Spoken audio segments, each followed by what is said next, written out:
Benvenuti a tutti al Veneto in diretta. Oggi insieme faremo un bel viaggio, pronti per camminare con noi insieme al titolare di CMC 2.0, Andrea Barbugliani, qui presente al mio fianco. Andrea, ben arrivato qui da noi, salve. Grazie per l'invito e un buongiorno a tutti, a voi dello staff e a tutti i telespettatori. Dicevo un bel viaggio attraverso i secoli, perché di secoli si parlerà, di passaggi epocali, di generazioni che il nostro Andrea gentilmente arriverà a raccontarci, in particolare sulla faccenda dedicata all'Ottocento. Perché il 1800, Andrea, è così importante per la vostra famiglia? Allora, è assolutamente importante perché dalla fine del 1800 inizia una storia legata all'edilizia in generale in seno alla famiglia Barbugliani. Il nonno Enrico è stato il più grosso impresario edile della zona di Adria e questo lo ha portato a realizzare anche strutture allora in edilizia tradizionale, ma molto importanti. L'apice, diciamo, è la realizzazione del Teatro del Popolo, che è un teatro fatto sul falsariga della Scala di Milano, e andò a portare lustro ad una, diciamo, attitudine che la popolazione adriese aveva nei confronti della lirica, in generale dell'operetta. E questo fu un momento assolutamente importante della nostra storia familiare. Quindi abbiamo adesso abbiamo questa attenzione molto posata per quella che è la realtà di CMC 2.0, soprattutto in vista di un cambiamento, di un divario, di una scelta soprattutto tra CMC prefabbricati e CMC 2.0. In che modo è cambiata questa identità della sua azienda?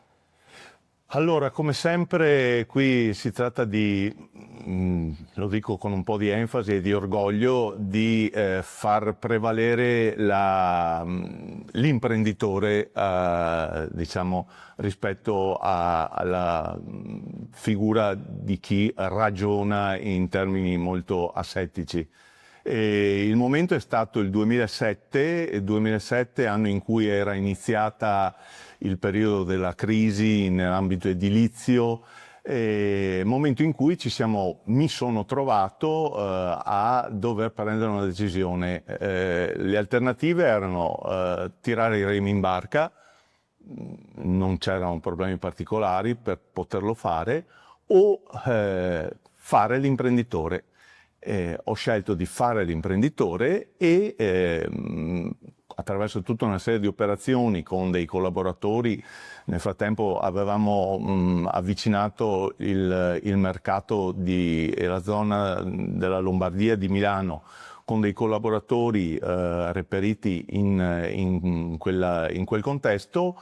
Abbiamo iniziato appunto un processo di refitting dell'azienda e ci siamo spostati da un'azienda di prefabbricati standard a CMC 2.0, che anche oggi, anzi sempre più, è un prefabbricatore su progetto, per cui non abbiamo più un catalogo dove proponiamo noi soluzioni. Il nostro catalogo, che è comunque un catalogo importante, propone realizzazioni già fatte per conto di.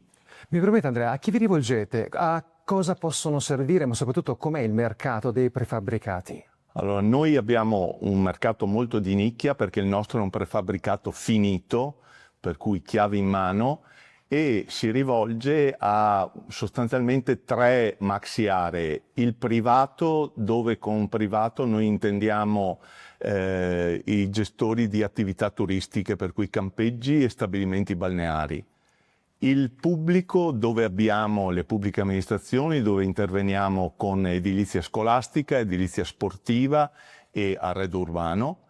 E da ultimo, ma non ultimo, in termini di fatturato, l'industria. Noi abbiamo delle collaborazioni con diversi grossi gruppi industriali a livello italiano, tipo la General Electric, Marcegaglia, piuttosto che industrie ceramiche, la Novartis, farmaceutici, insomma diversi gruppi dove realizziamo in ambito industriale strutture finalizzate a spogliatoi, servizi igienici, uffici, magazzini.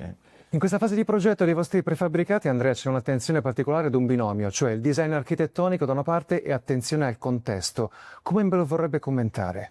È la nostra arma vincente, sostanzialmente, perché appunto il fatto di non proporsi come un prefabbricatore che ti dà soluzione al tuo problema con qualcosa che però deve prevedere il fatto che tu ti adegui a noi, noi ragioniamo nei termini che assolutamente tu chiedi e noi seguiamo le tue richieste in termini di dimensioni, di forme, di accessoriamenti e questo è una carta vincente perché l'approccio con